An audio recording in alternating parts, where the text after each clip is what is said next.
성도님들마다 좋아하는 성경 구절이 있습니다.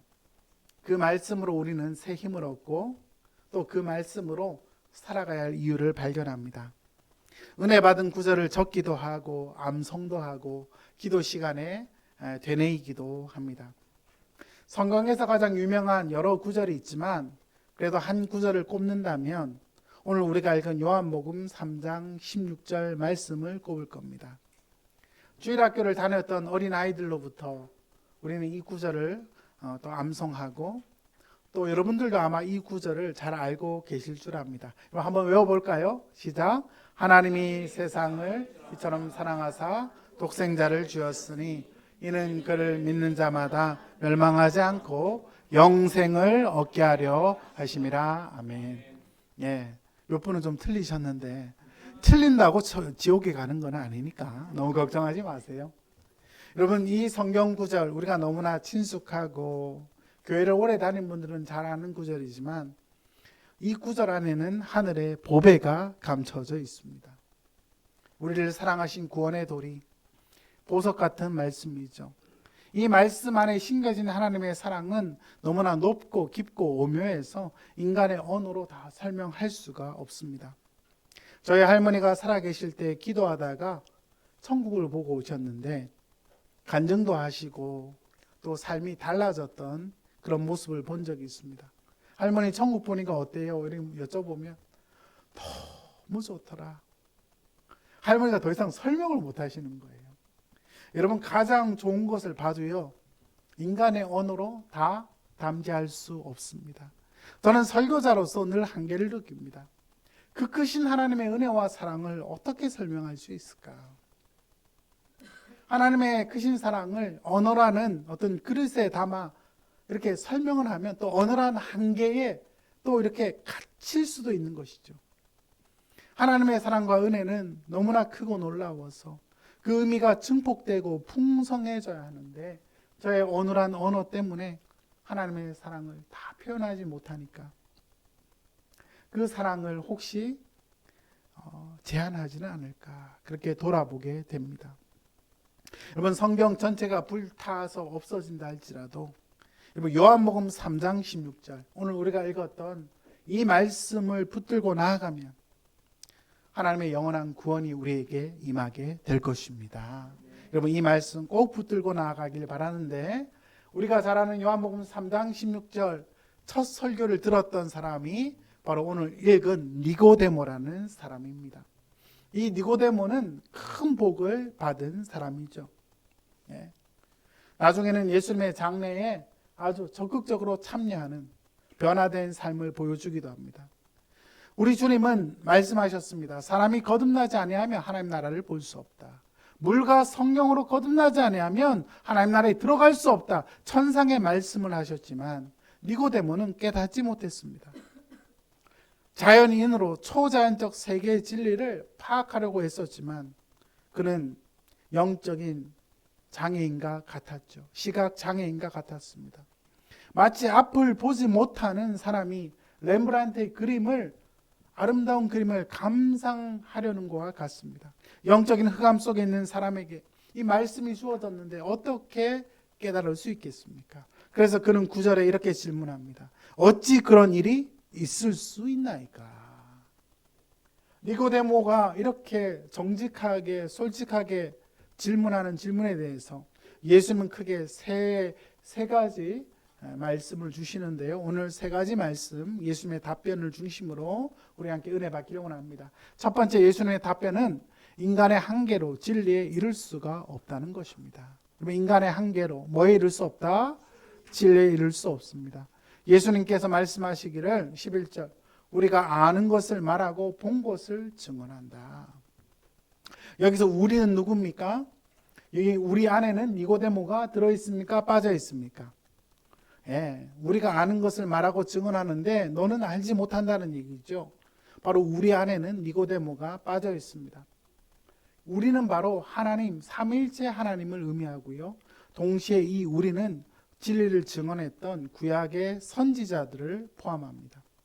광야에서 백성들에게 하나님의 말씀, 시내산 언약을 증거했던 모세, 기도함으로 비가 오게 하고 비를 그치게 했던 엘리야, 예루살렘의 멸망과 회복을, 새 예루살렘을 예언한 이사야, 앞으로 새롭게 회복될 성전을 예언한 에스겔, 회개하라 천국이 가까웠다는 천상의 말씀을 전한 세례 요한 등 예수님과 구약의 선지자들은 바로 보고 들은 것을 증거한 것이죠.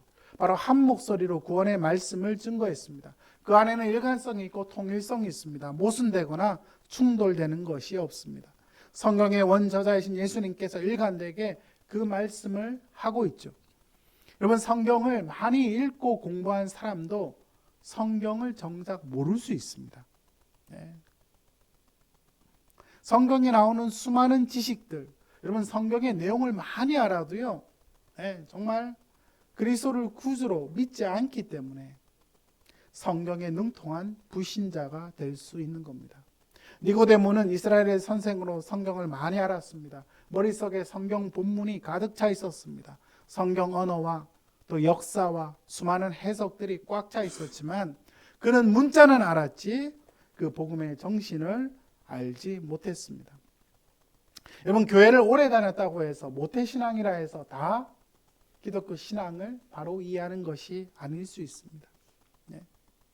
지난주에 은행에 갔는데 그 은행 직원의 이름이 한나였어요. 너무 반가워서. 네.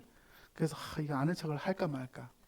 거기 교회를 다니시나 했더니 자기 외가가 다 하나님 믿는데 지금 안 나가고 있다 그러시더라고요.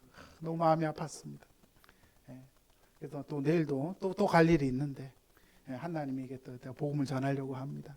여러분, 중요한 거는요, 모태신앙이라 해서 진짜 신자가 아닐 수도 있다. 성경을 많이 알아도 성경에 능통한 불신자일 수 있습니다. 하나님에 대해서 여러분, 니고데모는 많이 알고 있었지만 그는 참 구원의 지식에 이르지 못했던 것이죠. 그래서 예수님께서 11절 말씀에 너희가 우리의 증언을 받지 아니하는도다. 여러분, 받는다라는 단어는 손으로 잡는다, 붙든다는 뜻입니다. 니고데모는 복음을 들었지만 그 복음을 아직 붙잡지 못했습니다. 왜냐하면 마음의 문제였습니다. 복음은 지식으로 전달되지만 마음의 문을 열고 받아들일 때 성령께서 변화를 주십니다. 인간의 가장 깊은 결단이 가능하게 되는 곳이 마음이죠. 여러분, 어떤 경우에 저 사람하고 안 친해야 되겠다 했는데 마음이 가서 친한 이런 경우가 있고, 저 사람하고 친하고 싶은데 마음이 안 가서 안 친해지는 경우가 있습니다. 그래서 여러분, 사람은요, 지성과 감정과 의지로 살아가지만 지성과 감정과 의지가 열리는 것은 마음의 문제입니다.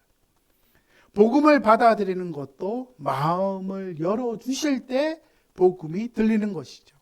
여러분, 말씀을 듣는 이 시간 성령께서 여러분의 마음을 열어주셔서 진리를 보고 듣게 하시는 이 시간 되기를 원합니다. 우리 주님은 하늘의 일을 또한 말씀하십니다. 여러분, 12절 말씀 보시면 내가 땅의 일을 말하여도 너희가 믿지 아니하거든 하물며 하늘의 일을 말하면 어떻게 믿겠느냐. 우리 주님은 땅의 일, 가장 기본적인 진리를 말하는데 그것을 말해도 너희가 믿지 않는다. 이 말은 구약 율법이 지향하는 구원의 도를 의미합니다. 하늘의 일은 하늘의 도를 의미하죠. 바로 삼위일체 하나님 안에 있는 구원의 계획과 삼위일체 하나님의 구원의 풍성함, 사랑의 교류, 그 놀라운 하나님의 뜨거운 사랑을 의미합니다. 이 신묘막측함을 어떻게 알 수 있느냐. 사람들은 땅의 일을 통해 하늘을 알려고 합니다. 그렇죠? 한 땅의 일은 바로 이스라엘의 율법 체계를 통해서 진리에 이르기를 원했던 이스라엘 사람들의 모습입니다. 유대교는 이러한 율법에 순종함으로 구원에 이르기를 원했지만 여러분, 자력으로 우리의 힘으로 구원 얻는 것이 결코 아님을 성경이 말씀합니다. 인간 스스로 뭔가를 얻으려는 노력, 그것은 귀하고 가상하지만 우리 인간의 노력과 수고가 구원의 길을 열지 못한다는 것입니다. 철학자 플라톤은 동굴의 비유라는 그림에서, 여러분, 동굴의 비유, 그 책에서 플라톤의 사상이죠. 동굴의 비유를 들었습니다. 여러분, 그림을 한번 보시면, 여러분 앞에 그림 한번 보시면요, 왼쪽에 벽 쪽에 무슨 영화 같은 장면이 있습니다. 그렇죠? 뭐가 지나가고 있고, 동물이나 병이나 뭐 여러 가지 실체가 있습니다. 그리고 사람들이 그거를 여러분 벽에 기대서 보고 있습니다. 그런데 플라톤은 어떻게 얘기하냐면 사람들의 머리가 다 고정되어 있다 그래요. 딱 고정이 돼가지고 돌릴 수도 없고 밖에 나갈 수도 없습니다. 사람은요 이 현실을 이렇게 보고 있습니다. 근데 현실 뒤에 벽 뒤에 모자를 쓴 사람들이 머리를 이렇게 들고 지나가죠. 그리고 그 오른쪽에는 또 뭐가 있습니까? 햇빛이 있습니다. 바로 빛이 비친 어느 실체에 대한 그림자를 우리는 보고 있다는 겁니다. 그래서 플라톤의 국가론에 나오는 동굴의 비유의 이야기입니다. 우리 인생은 영적인 진리를 찾고 있는데 진리에 대한 그림자만 보고 있다는 것입니다. 진리의 실체는 이 현상이 아니라 위에 있다, 이데아에 있다. 그래서 플라톤의 그림은 항상 이렇게 하늘을 가리킵니다. 그죠? 바로 바깥에 있는 실체가 우리에게 햇빛이 비추어서 그 그림자를 우리는 보고 있을 뿐이라고 플라톤은 이야기했습니다. 여기까지. 지금 플라톤 강연 시간이 아니니까 여기까지 하도록 하겠습니다. 사람이 아무리 지혜로워도 플라톤이 말한 것처럼 그림자를 알아갈 뿐입니다. 그림자를 통해 진리의 실체를 추정할 뿐이지 우리는 진정한 구원에 이를 수 없죠. 많은 종교와 사상들은 진리에 이르기를 원합니다. 그 마음은 너무나 귀합니다. 그렇지만 우리의 힘으로 자력으로 그 실체를 정확히 알 수 없습니다. 12가지 인생의 법칙이라는 몇 년 전에 우리나라에도 베스트셀러가 되었던 그 책을 저술한 작가, 전 세계 유튜브 회원이 1억 명인 작가. 1억 명이면 그죠? 제가 보기 유튜브로 아마 평생 먹고 살 것 같아요. 3억 6천만 뷰를 자랑하는 강연자, 하버드 대학 교수, 또 토론토 대학 교수를 거친 세계 최고의 강연자. 많은 젊은이들에게 책임 있는 삶을 살아라. 약간 꼰대 같은 강연을 했는데 이게 폭발적인 인기를 끌어서 전 세계 130개국 넘는 많은 사람들에게 영향을 끼치는 조던 피터슨 박사님, 여러분 들어보셨을 겁니다. 그런 회의적인 기독교 신앙에 관하여는 회의적인 사람이었습니다. 그런데 이분이요 성경 강의를 유튜브에 올리기 시작했는데 또 지식적인 강의였습니다. 정작 그리스도에 대한 신앙을 깊이 받아들인 것은 결코 아니었죠. 세상에서는 최고의 지식인이었고 그렇지만 영적인 세계에서는 어두운 사람이었습니다. 니고데모는 유대인 중에 최고봉인 사람이죠. 그러니까 조던 피터슨도 이 세상의 지식과 많은 사람들이 진리를 추구하는 과정 속에 진짜 최고봉에 가 있는 그런 사람이었습니다. 그렇지만 그의 마음에는 그리스도를 구주로 영접하지는 못했습니다. 그러던 어느 날 갑작스럽게 아내가 신장암 말기 판정을 받습니다. 그리고 본인이 약물 치료를 받다가 뭔가 부작용이 생겨서 심각한 코마 상태에 빠지고 심각한 폐렴을 겪는데 몇 년 전에 이분이 1년간 잠수를 탔어요. 그 가정에 일어난 생사를 오가는 참 고통스러운 현실을 겪었습니다. 재활을 하고 걷지 못하고 제대로 눕지도 못하니까 재활을 하면서 정말 내가 죽고 싶다는 자살 충동까지 느끼게 되었습니다. 그 과정에서 여러분 암으로 투병하던 아내에게 놀라운 변화가 생겼는데 여러분 주로 간증을 보면 이렇게 암하고 연결될 때가 많아요. 그죠? 그래서 제가 보기에 암까지 가지 말고 좀 멀쩡할 때 예수 믿으면 제일 좋을 것 같아요. 근데요 아내가 신장암 말기, 암 말기면 소망이 없잖아요. 근데 아내가요 자기도 모르는 사이에 주님을 믿고 기도하기 시작하고 아내가 바뀌기 시작했어요. 같이 식사를 하는데 아내가 하나님께 감사의 기도를 합니다. 신장암 말기 가운데 있는 정말 절망과 죽음 가운데 있는 아내였지만 오히려 하나님께 감사 기도하는 모습을 보면서 하나님께서 이 조던 피터슨 박사님 본인도 몸이 아픈 과정에서 그의 마음을 흔드십니다. 이것을 가리켜 우리는 하나님의 흔드십니다. 성령께서 우리의 영혼을 흔드시죠. 그 과정을 겪는 상황 속에서 또 딸이 또 회심을 경험하게 되고 온 가정이 같이 모여서 기도하게 되고, 이러면서 이 사람 마음속에 예수 그리스도를 구주로 고백하는 역사가 있게 됩니다. 하나님 앞에 교만했던 그 사람, 세계 최고의 강연자였지만 이제는 참된 예배자로, 신앙인으로 변하게 되었고, 얼마 전에 보니까 유튜브에 자기가 예수를 믿게 된 그 신앙을 또 이렇게 고백하는 것을 본 적이 있습니다. 여러분, 이 세상에 많은 지식이 있어도요, 성령께서 우리의 마음을 움직여 주시면 여러분 새로운 변화를 겪게 될 줄 믿습니다. 여러분, 교회를 오래 다녀도요, 성령님께서 하나님의 흔드심을 통하여 우리가 살아왔던 삶을 돌이키고 살아왔던 삶의 방향을 전환하고 주님 앞에 가게 되는 것, 이것은 사람의 힘으로 되는 것이 아니라 하나님이 하시는 일이죠. 예. 여러분들이 지금 교회에 이 좋은 날, 그렇죠? 교회에 나와 있는 것도 하나님이 여러분을 여기까지 인도하신 것임을 믿습니다. 두 번째로 예수님의 답변입니다. 두 번째 예수님의 답변은 이 모든 일은 누구를 통해 가능하다? 예수님으로 인해 가능하다 말씀합니다. 우리 주님 말씀하시기를 하늘에서 내려온 자, 곧 예수님 외에는 하늘에 올라간 자가 없다 말씀하셨습니다. 사람들은 여러 종교와 사상, 수고함으로, 진리를 추구함으로 진리에 이르기를 원합니다. 물론 세상의 많은 종교와 사상에는 나름 진리의 파편이 들어가 있죠. 여러분, 타 종교에도 진리의 또 아름다움을 증거합니다. 우리 한국 사회에서 종교 베스트셀러는 항상 스님들이에요. 그죠? 목사님들이 1등 간 적은 별로 본 적 없어. 1등, 2등, 3등은 항상 불교. 그런데 저도 부처님 그저 따르는 스님들의 설법을 한 번씩 들어요. 요즘은 불교는 뭔 얘기를 하나 이렇게 듣는데, 되게요 감동되는 얘기도 잘 하시더만요. 그 증문즉답하신 그 스님은요, 되게 시원시원해. 아주 시원시원해요. 여러분, 불교 안에서 사람에 대한 아픔의 공감, 고통에 대한 공감, 참 나름 영향을 많이 줍니다. 아까 우리가 플라톤의 그림에서 본 것처럼 플라톤 사상이요, 어떻게 보면 진리에 이르는 과정을 잘 설명하는, 물론 플라톤의 사상으로 구원하는 건 아닙니다만, 그래서 우리 기독교 신학자들은 플라톤의 이 이원론을 가지고 중세에는 오랫동안 복음을 변증했습니다. 교회 역사를 공부해 보면 사실 플라톤을 좀 이해해야 기독교 사상을 알 수 있을 정도로 많은 기독교 사상가들은 또 이것을 통해 많이 설명을 했습니다.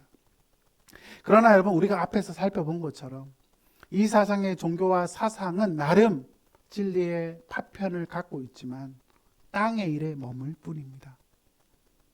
하늘에서 내려오신 예수님 외에, 하늘로 올라가신 예수님, 바로 우리의 인생의 다리가 되어주신 예수님, 구원의 진리의 길이시고 생명 되신 예수님을 통해서 진리에 이를 수 있다고 성경은 분명히 말씀합니다.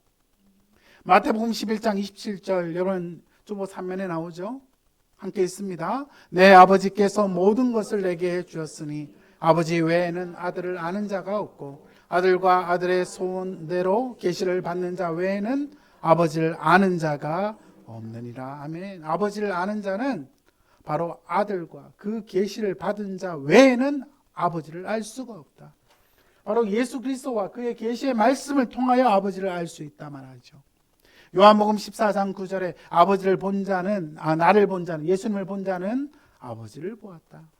그래서 여러분, 기독교 신앙은 진리를 인격으로 설명합니다. 많은 타 종교와 사상은요, 진리를 개념으로 설명해요. 그게 차이입니다. 기독교와 타 종교의 차이가 뭐냐? 타 종교는 진리를 개념으로 설명합니다. 이게 도다, 이게 진리다, 이렇게 설명해요. 하지만 기독교는 진리를 인격이신 예수님 사람으로 설명합니다. 그게 차이입니다. 그래서 요한복음 14장 6절에 예수님 말씀, 내가 곧 길이요 진리요 생명이니 예수님으로 말미암지 않고는 아버지께로 올 자가 없느니라. 여러분, 사람의 힘으로 어떻게 거듭날 수 있습니까? 니고데모의 질문에 관해서 바로 예수님으로 말미암아 가능하다 말씀하십니다. 또 한 걸음 더 나아가서 놋뱀이 구약 성경 민수기 21장에 놋뱀이 광야에서 들린 것처럼 예수님도 들려야 한다 말씀합니다. 여러분 시간 관계상 민수기 21장 5절 9절 우리가 읽지는 못하지만 나중에 여러분 한번 찾아서 읽어보시면 좋겠는데요. 약속의 땅으로 갔던 이스라엘 민족들 하나님께 원망하기 시작했습니다. 그렇죠. 하나님의 놀라운 구원과 공급하심을 경험했음에도 하나님께 불평하고 완악한 마음. 그래서 하나님께서 불뱀을 풉니다. 독사를 풉니다. 그래서 여러분 뱀에 물려서 사람들이 광야에서 죽어갑니다. 여러분 이 모습은요 구약 성경에만 나오는 모습이 아니라 우리 인생의 실존이기도 합니다. 죄로 인하여 하나님과 단절된 우리 인간, 감사하기보다 원망하고 불평하고 우리의 마음에는 가득한 악함이 있는 우리의 존재. 마치 에덴 동산에서 선악과를 뱀의 유혹을 받아 따먹음으로 말미암아 죄 가운데 놓인 우리 인간의 실존. 그 모습이 바로 민수기 21장에 나오는 이스라엘 민족의 모습이기도 합니다. 죽어가는 이들이 모세여 우리를 살려주십시오. 하나님께 기도해 주십시오. 이렇게 요청하자. 여러분 하나님은 모세에게 놋뱀을 만들어서 놋뱀을 장대에 달아서 죽어가는 사람들에게 그 놋뱀을 쳐다보면 치유되도록 하십니다. 여러분 뱀에 물렸으면요 어떻게 해야 됩니까? 병원에 가서 주사 맞아야 됩니다. 그렇죠? 네. 저는 어릴 때 중고등부 수련회를 갔는데 수련회 숙소와 예배당 사이에 뱀이 너무 많은 거예요. 근데 우리 중고등부 선생님들이 뱀은 사탄의 세력이라고 뱀을 다 잡더라고. 그리고 뱀을 그날 껍데기를 벗겨서 다 구워 드시는 걸 제가 봤습니다. 처절하게. 나중에 해충약을 드셨는지는 여쭤보진 않았지만 어쨌든 여러분 뱀에 물려 죽어가는 자들이 살아날 길은 뭐냐? 바로 우리의 죽음과 절망과 고통의 자리를 바라보던 시선을 놋뱀이 달린 장대, 하나님의 구원의 방식으로 전환하는 그 순간 회복의 역사가 일어납니다. 이것은 우리의 인간의 이해로는 도저히 이해할 수 없는, 인간의 지성으로는 하나님이 왜 이렇게 구원하셨는가? 여러분 이것이 바로 하나님의 구원의 방식인데 바로 놋뱀은요 예수 그리스도의 모형입니다. 구약 성경에는 예수님을 가리키는 여러 가지 예언들, 예표가 나옵니다. 6월절 어린 양도 바로 예수님에 대한 예표고요. 우리 예수님은 놋뱀처럼 믿는 자들을 대신하여 십자가에 달리시는데 이 놋뱀은 죄로 인한 죽음 자체 아닙니까? 예수님은 죄가 없지만 죄 자체가 되셨습니다. 죄와 죽음, 저주 자체가 되셔서 바로 십자가에 달리신 것이죠. 바로 이 장대는 예수님이 달리신 뭐를 예표합니까? 십자가를 예표합니다. 놋뱀을 쳐다보는 것은 우리의 시선을 전환하는 것입니다. 우리의 상처와 아픔과 우리의 죄악의 고통만을 바라보는 삶에서 하나님의 구원 방식 십자가로 전환하는 것. 그래서 예수님은 14절 말씀에 모세가 광야에서 뱀을 든 것처럼 인자도 들려야 할 것이다. 그리고 15절 말씀 그를 믿는 자마다 영생을 얻게 하려 하신다. 여러분 그리스도를 바라본다는 것은 그냥 지적인 인정, 감정적인 동의만을 의미하는 게 아니라 우리 자신을 하나님께 맡기는 것. 이게 믿는 것입니다. 여러분 교회를 다닌다. 이거보다 더 깊은 것이죠. 예수님을 믿는다는 것은 내 인격을 주님께 맡기는 것. 바로 우리의 시선과 방향의 전환을 의미합니다. 그래서 하나님의 구원은 철저한 인간의 무기력에서 바로 인정하는 것에서 시작합니다. 우리 안에 아무런 희망이 없습니다. 여러분 오직 그리스도만이 유일한 길임을 믿습니다. 그리스도만이 유일한 소망이고 그리스도만이 우리를 살리고 그리스도만이 우리의 소망 되신다. 세 번째로 예수님의 답변은 바로 십자가, 하나님의 사랑인 십자가. 주보 4면 보시면 나옵니다. 하나님이 세상을 이처럼 사랑하셨습니다. 왜 십자가를 우리가 흔히 기억할 때 십자가는 예수님이 우리를 사랑하신 십자가 이게 아니고요. 물론 그 의미가 없는 건 아니지만 성경은 하나님의 사랑의 결정체가 십자가다. 하나님의 사랑의 결정체. 하나님이 사랑하신 것을 증거로 보여주신 게 십자가입니다. 하나님이 우리를 얼마나 사랑하셨습니까? 예. 우리는 부모님 우리를 얼마나 사랑하셨습니까? 자녀 때는 뭘 잘 모르죠. 근데요, 자식을 키워보면요, 부모님이 나를 이렇게 사랑하셨구나. 네, 그렇죠. 그래서 이게 뭐냐면 이제 철이 드는 거예요. 네. 물론 우리 남자 집사님들은 남자가 철 들면 이미 천국 가야 된다 얘기를 하긴 하는데 남자들이 철이 잘 안 들어요. 저도 그렇고. 하나님의 사랑 우리가 어떻게 압니까? 하나님이요, 여러분 에베소서 1장 4절에 창세전에, 세상이 창조되기 전에 우리를 이미 선택하셨답니다. 와, 너무나 놀라운 말씀이죠. 구원의 위대한 시작은 바로 우리의 의지가 아니라 성부 하나님의 사랑에서 시작합니다. 요한복음 4장 16절에 하나님은 사랑이십니다. 그 사랑은 하늘보다 높고 바다보다 깊고 우주보다 광활합니다. 하늘을 두루마리 삼고 바다를 먹물 삼아도 그 크신 하나님의 사랑을 다 기록할 수 없습니다. 그 사랑은 무조건적이고 받을 자격이 없는 자들을 사랑하시는 한이 없는 사랑. 그 사랑은 위로부터 내려옵니다. 내 내면에서 시작되는 게 아니라 밖에서부터 우리에게 찾아오죠. 그 사랑이 부어질 때 폭포수와 같이 쏟아져 우리의 마음을 적십니다. 하나님의 세상을 이처럼 사랑하셨습니다. 이 세상은 무엇입니까? 코스모스라는 이 세상은 죄로 더럽혀진 타락한 인생들을 의미합니다. 우리는 세상하면 지구를 사랑하셨다 이게 아니고요. 성경에 나오는 세상이라 해도 세상 안에는 여러 가지 의미가 있습니다. 그래서 성경에서 한 단어를 우리가 연구할 때 고정된 의미만 가지고 해석할 게 아니라 문맥을 봐야죠. 죄로 더럽혀진 인생, 정죄를 받아 하나님의 진노 안에 노인 인류 전체, 바로 헬라인과 야만인, 유대인, 이방인 모두를 의미합니다.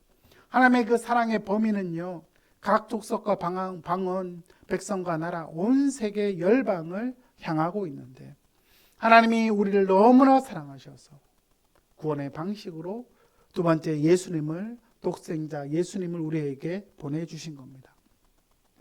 사랑은요, 감상적인 게 아닙니다. 동정이 아닙니다. 진정한 사랑은 행동으로 보여줘야 됩니다. 비참한 죄인들을 구원하시기 위하여 가장 사랑하시는 독생자, 하나님이 가장 사랑하시는 그 귀한 선물, 그분을 우리에게 보내주신 겁니다. 희생적인 사랑, 무서운 진노 아래 있는 우리를 구하시기 위한 하나님의 희생, 주님의 놀라운 은혜.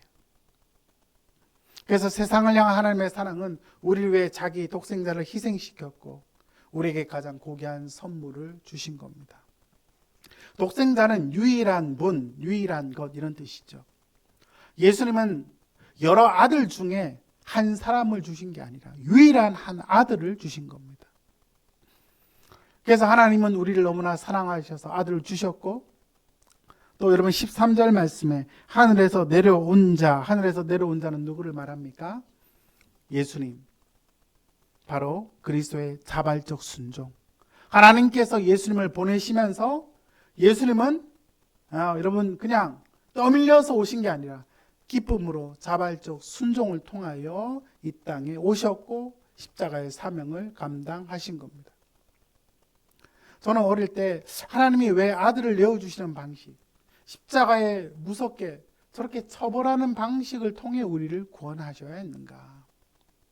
하나님이 전능한 분이면 믿으면 천국, 안 믿으면 지옥 그냥 한 번에 하면 되잖아요. 근데 왜 십자가라는 저 어리석은 방식으로, 저 비참한 방식으로 왜 저렇게 하셔야 했는가? 네. 저는 어릴 때 참 그게 이해가 잘 되지 않았습니다.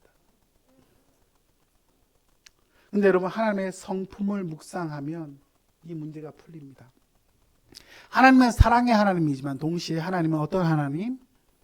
의로우신 정의와 공의의 하나님이십니다. 그에게는 어둠이 없는 그는 빛이시죠. 근데 그 하나님은 의로운 분이시기 때문에 죄가 있는데 너 죄 없다 이렇게 뒤집는 분이 아닙니다. 그렇죠? 하나님은 우리가 생각하는 것보다 완전하시고요. 우리가 생각하는 것보다 깨끗하신 분입니다. 그 죄의 문제를 해결하셔야 했던 겁니다. 인간 스스로 이 문제를 해결할 수 없습니다. 그렇죠? 우리를 사랑하시지만 죄는 미워하셔. 그래서 이 모순이 어디에서 해결됐는가? 바로 십자가 위에서 해결된 것입니다. 로마서 5장 8절 우리가 너무나 좋아하는 말씀 한 목소리로 읽습니다. 우리가 아직 죄인 되었을 때 그리스도께서 우리를 위하여 죽으심으로 하나님께서 우리에 대한 사랑을 확증하셨느니라. 확증했다. demonstrate. 확실히 증명해 보이셨다. 네. 여러분 남녀가 연애할 때도 사랑해요 이렇게 얘기하면 말로만 이렇게 대답하기도 하죠. 그러면 진짜 사랑하면 행함으로 보여줘야 됩니다. 그렇죠? 네. 말과 혀로만 사랑하지 말고 행함과 진실함으로 하자. 성경도 분명히 말씀합니다. 하나님이 우리를 사랑하는데 감상적 사랑이 아닙니다. 아들을 내어주시면서 얘들아 내가 너희를 이렇게까지 사랑한다. 얘들아 너희의 완악한 죄를 이런 방식으로라도 해결하기를 원한다. 하나님은 십자가 위에서 그 불붙는 사랑을 증명해 보여주신 것입니다. 아멘. 여러분 십자가 바라볼 때마다 하나님의 사랑을 묵상할 수 있기를 바랍니다. 우리 주님께서 저렇게 비참한 저주를 받으실 정도로 내가 받아야 하는 저주, 죄의 그 고통이 저렇게 비참한 것이었구나. 십자가 앞에서 우리의 완악함과 하나님의 온전한 사랑을 다시 한번 바라볼 수 있기를 주의 이름으로 축복합니다. 세 번째로 그의 아들을 주신 이유는요, 결국 멸망이 아니라 무엇을 얻게 하려 하십니다. 영생을 얻게 하려 하십니다. Eternal life, 영원한 생명을 얻게 하시기 위함입니다. 니고데모는 예수님을 통해서 그죠? 예수님을 받아들이는 일이 필요했습니다. 믿는 것입니다. 마음의 문을 열고 단순한 지적인 동의와 감정적인 인정을 뛰어넘어 우리의 인생을 주님께 맡기는 그 일. 참된 믿음의 길로 니고데모를 우리 주님은 안내하고 있습니다. 사실 우리가 할 수 있는 유일한 것은 아무것도 할 수 없는 것을 인정하는 것입니다. 그를 받아들일 뿐입니다. 마음의 문을 두드리시는 예수님, 노크 소리를 듣고 우리의 마음의 문을 여는 것. 그래서 옛날 예수님 그림 성화를 보면 예수님이 문 밖에 이렇게 기다리고 있는 그림이 있어요. 근데 그 문에 가만히 보면 여러분 손잡이가 없습니다. 손잡이가 여러분 그 화가들이 참 영적인 감동을 가지고 그림을 그렸는데 손잡이는 어디에 있는가? 안에 있는 것이죠. 추측할 뿐입니다. 우리의 마음의 문을 열고 예수님을 내 인생의 주인으로 구원자로 모시는 이것. 여러분 그때 영원한 생명, 구원의 길이 우리에게 또한 열리게 되는 겁니다. 존 버니언이 쓴 철로 역정이라는 책에 보면 멸망의 도시에서 천상의 도시로 순례길을 떠나는 크리스찬의 이야기가 나옵니다. 이 사람이 세속 현자, 세상에서 아주 똑똑한 어떤 교수님 같은 사람의 말을 듣고 어느 산을 올라가는데 그 산의 이름은 율법주의의 산입니다. 그 길은 너무나 가파른 절벽이었고 머리 위에 무너져 내릴 것 같은 무서운 곳이었는데 그 산에서 엄청 고생합니다. 그리고 인생의 모든 무거운 짐을 지고 길을 가던 어느 날 어느 언덕 위에 십자가가 세워져 있는 것을 봅니다. 그리고 십자가 아래는 바로 무덤이 있는 것을 봅니다. 그 십자가를 크리스찬이 바라보고 있는데 자기가 지고 있던 인생의 짐, 죄짐, 그 무거운 짐을 지고 살던 크리스찬에게 그 짐들이요 싹 벗겨지는 아주 신비한 경험을 하게 되는 것이죠. 그리고 눈에서 하염없는 눈물을 흘리게 됩니다. 여러분 십자가를 바라보는 순간 우리가 지고 있었던 인생의 짐, 죄짐들을 하나님은 벗겨 가십니다. 우리 인생은 누구나 짐을 지고 삽니다. 잘 살려고 하죠. 열심히 살려고 합니다. 우리 한국 사회는 원래 농경 사회였기 때문에 남보다 옆집보다 우리가 잘 살아야 돼요. 그죠? 이 경쟁이 심해. 우리 한국 사회는 사촌이 땅을 사면 배가 아프지만 또 사촌이 암에 걸리면 또 우는 사회예요. 그러니까 여러분 우리 민족은 참 독특해요.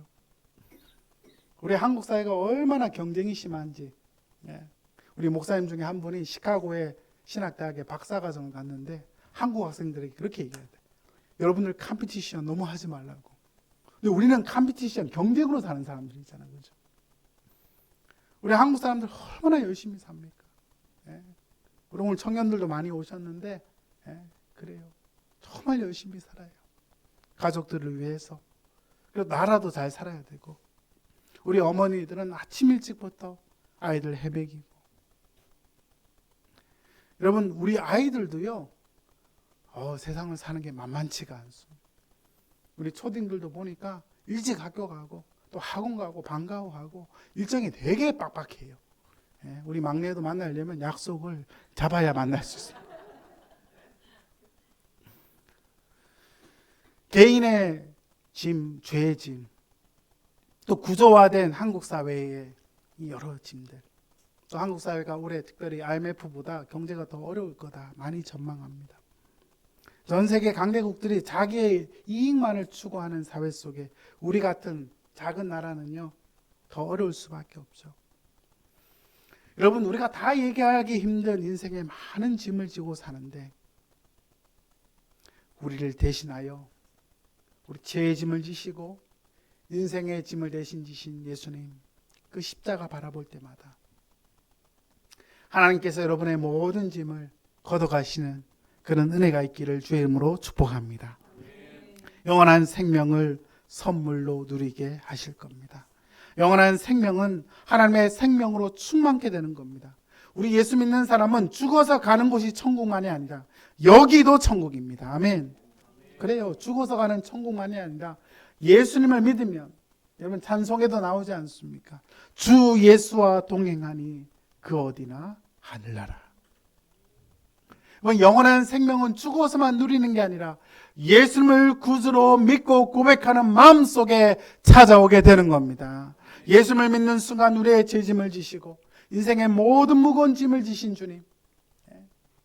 우리 믿음의 선배들은 늘 그렇게 얘기하죠. 하나님께 맡겨라. 하나님께 맡겨라. 저희 할머니들 하나님께 맡겨라. 맡겨라와 맡겨라의 차이는 뭔지 모르겠지만 똑같은 겁니다. 왜 맡길 수 있습니까? 그분이 이미 지고 가셨기 때문에.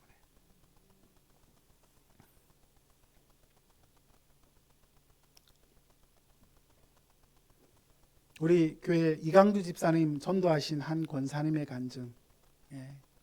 물론 우리가 이강두 집사님 통해 들었지만 집사님 병원에 계실 때 암 말기로 고생하셨던 한 분의 이야기입니다. 그 안병동에서 여러분 사람들의 그 죽음과 절망, 한 사람씩 죽어 나가는 상황 속에 어떤 분이 노래를 부르고 기뻐하는데 알고 보니까 그분이 말기암 환자인데, 그래서 우리 집사님 여쭤보셨대요. 할머니, 어머니는 암 말기 환자라고 들었는데 뭐가 그렇게 기쁘시냐고, 뭐 때문에 그렇게 노래를 하시냐고. 그러자 그 권사님 하시는 말씀이, 저는 죽어도 천국이고 살아서도 천국입니다. 여러분, 암 말기에서도 죽음을 두려워하지 아니하고 주님 주신 영생의 소망을 발견하신 그분을 통해서 우리 이강두 집사님 결국 복음을 받아들이게 된 것이죠. 여러분, 예수님을 믿는다는 것은 죽어서만 축복받는 게 아니라 여기에서 하나님의 영원한 생명을 누리는 것을 의미합니다. 얼마나 큰 축복입니까? 예수님을 믿는 순간 내 마음에 영적 질서가 잡히고, 예수님을 믿는 순간 내 마음의 근심과 걱정을 대신 지신 주님을 통하여 세상에서 알 수 없는 영원한 생명, 이 은혜를 우리는 받고 누리게 되는 겁니다. 여러분, 이 귀한 생명 주신 주님, 우리 하나님께 감사합시다. 하나님의 사랑을 바라볼 수 있기를 바랍니다. 십자가 바라볼 때마다 우리의 짐을 대신 지신 주님께 모든 것을 맡기며 하나님의 사랑 가운데 날마다 새로움으로 믿음으로 승리하는 저와 여러분 될 수 있기를 주의 이름으로 축복합니다.